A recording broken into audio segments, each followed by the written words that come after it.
been a closely contested game as we get the second quarter up and going. And before we move on, what do you guys think about what we've seen so far from the Heat? How about the three-point shooting? The scoring has really come in bunches from long range. Yeah, it seems like every time down the floor they're knocking down the triple. All fueled up and ready to go. Let's reset the lineups courtesy of Gatorade as the second quarter gets going. On the court for the Heat, Hayward out there with Stoudemire. Then there's Dragic. Then there's Whiteside. And it's Wade in at the shooting guard. So the whistle blows on the shot and 2 free throws for the contact right there. Patrick Beverley is absolutely a hound dog defensively. He's got so much pit bull in him and how he goes about defending people at that guard spot. He's not a big playmaker or scorer. He's basically a three-point shooter and a defensive specialist. And Patrick Beverley, a nice find for the Houston Rockets, makes an ideal pairing with Harden in the back. Yeah, he sure does, Kevin, because he's tough, he's defensive-minded. He's a good complement to Harden, and I think any team in the league would love to have him just because of that toughness and that competitive desire. And let's catch up with our sideline reporter, Doris Burke. Doris, over to you. Yes, Kevin, James Harden, a sixth man with the Thunder, but he's the go-to guy in Houston, a role he's very comfortable in. He said, quote, in college and high school, I was always the focal point. Now I'm back to my old ways, needing to be the leader, needing to score. In any situation, I'm going to be good. Kevin, he's certainly been good for the Rockets. A one-man wrecking crew, Doris, thank you. And Houston calls their first time out of the game. Goran Dragic, nicknamed Goji, grew up in Slovenia. His mom played hoops. His dad played soccer. Goji started out playing soccer, but when he hurt his leg, his mom said, no more of that pitch stuff. You're going to the round ball and the hardwood. So he went to basketball, and I'd have to say it's worked out pretty well. Good call by Mom on that, too. Catching up on the changes with Miami. Udonis Haslem, he's checked in for Whiteside. Ennis comes in for Gordon Hayward. Ray Allen, he's checked in for Dwayne Wade. And Mo Williams subbed in for Goran Dragic. And he gets it to go. And back to Dragic. He said, Steve, that the soccer background may have helped his footwork. I think that's true in almost every case, Kevin. When you see a former soccer player on the basketball floor, it's not just the footwork, but it's the vision, it's the anticipation. I think the game really translates. You saw it with Steve Nash and Tony Kukoc. You see it with Dragic now. Haslem dishes to Williams. Nobody near Allen. Good, and it's Williams who picks up the assist. Allen's got the lead up to 5 now for Miami. And now Doris Burke has an update from the sidelines. Guys, over that last break, I listened to Kevin McHale address his team. He used the word patience several times in describing what he'd like to see from their offense. It's not a run-and-gun approach he wants from them. Guys, they're clearly hoping those changes have an effect even before this game makes it to halftime. Kevin? Thank you, Doris. And look here at the Heat, how they ranked in the NBA last season. First in shooting percentage, second in steals, and they also showed up in the top 5 in opponents' points per game. It's obvious the hard work this team has put into being good defensively has paid off. And Clark, the key number that you just talked about to me is field goal percentage. I mean, when you're the best in the league shooting the basketball, it's a clear sign that you have an unselfish team and a clear plan of attack. That club, very impressive with their offensive efficiency. Harden against Allen. Harden the pass to Brewer. Feeds it to Howard. And he overshot that one, missing. I'd love to see them impose their will a little bit more on the backcourt. Usually that's a great way to take control of a game. Well, they haven't been able to do that yet, but it's something they're certainly capable of. It's tipped. It's stolen by Jones. Ariza has the open look.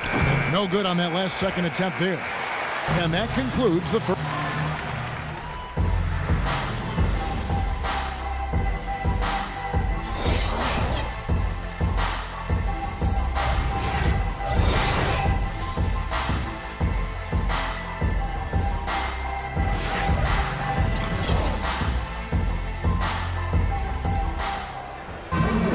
Welcome back, everybody. The start of the second half getting underway. Both teams battling hard through the first half. have to like what we're seeing from Goran Dragic.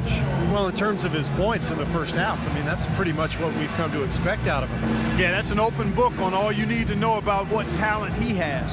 I'll bet he adds a lot more to that tally in the second half. And now the start of the second half. Neither side jumping out ahead through the first 2 quarters. And the Rockets have not defended well against Dragic.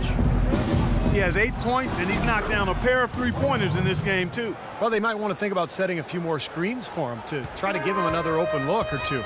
Getting underway in the second half. Here's the 5 for Kevin McHale. Beverly and Harden man the backcourt. Terrence Jones is down low with Howard. And it's Ariza in at the 3 spot. Rockets trail by 7. Well, Gordon Hayward unable to reach an agreement on a contract extension with the Utah Jazz last season. So instead, it played out in restricted free agency. A player with a lot of admirers around the league, and a big raise, certainly a given for him. Wade outside. There's the triple.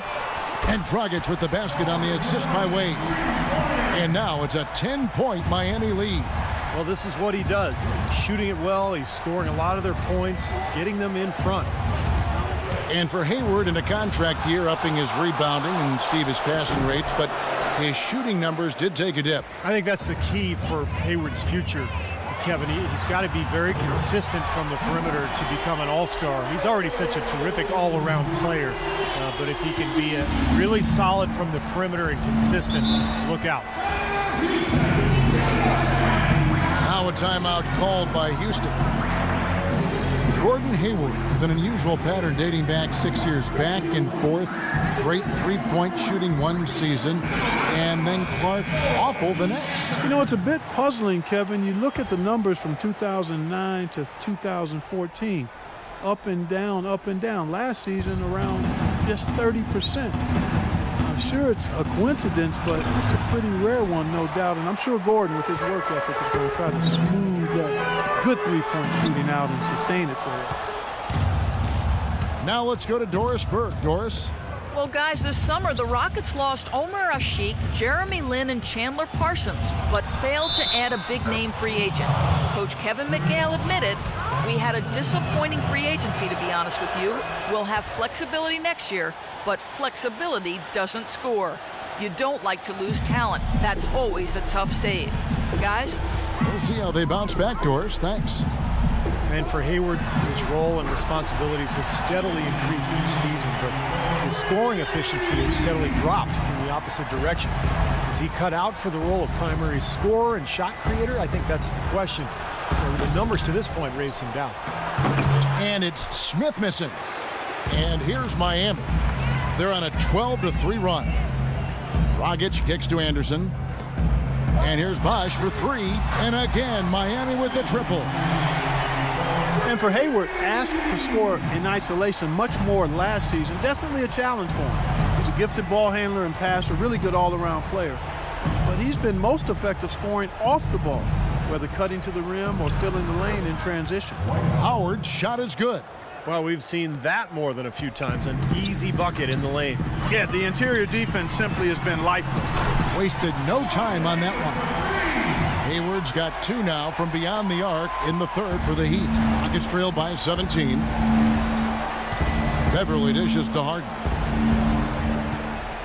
Right at the free throw line, Hayward grabs the board. Hayward's got his 3rd rebound tonight. Inside, ball's knocked loose. It's 3-on-3 on the fast break. And Howard with the stuff. Boy, great job of attacking on the break. Yeah, it sure was. He made a beeline for the bucket as soon as they got the ball. Right away, straight to the rim. Out of bounds. Houston takes possession.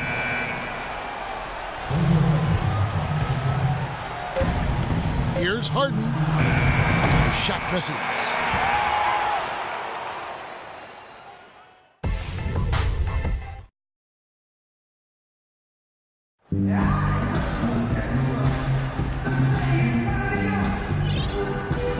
And now we have a moment to reveal our State Farm assist of the game. This was such a pretty pass, Kevin. A beautiful assist, and of course it turned into the easy basket, but just a gorgeous play there. We got Hayward.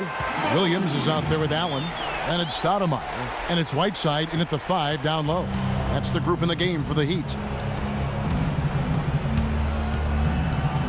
Here's McDaniels. Brewer passes to Howard. Fades. Amari Stoudemire with the rebound. I think in that situation, it was a nice try to create some space for himself with the fadeaway. Releases from 15, and it's wide right. Hits off the rim. Rockets trail by 17. It's Ariza on the wing. Hands it from downtown. Well, I'm not necessarily a big fan of him shooting that shot, but they did give him the space. And the Heat shooting has been out of this world. 74% from the field. Well, you allow them to get right to the rim like that. That's your only option. Yeah, I think you got to foul them, and free throws are better than a layup. And what do you guys think so far about the offensive approach for Miami? Guys, the passing we've seen from them has been tremendous. Very unselfish. And another thing that's obviously helped them here, guys, is how hot they've been from the three-point line. They've been on fire. And Miami making a change here. Wade's checked in. Patrick Beverly, he's checked in for the Rockets. I've really appreciated their activity in the post today. I mean, their movement down low has been great. Yep, ball movement, player movement. They're generating a lot of easy opportunities for themselves down there.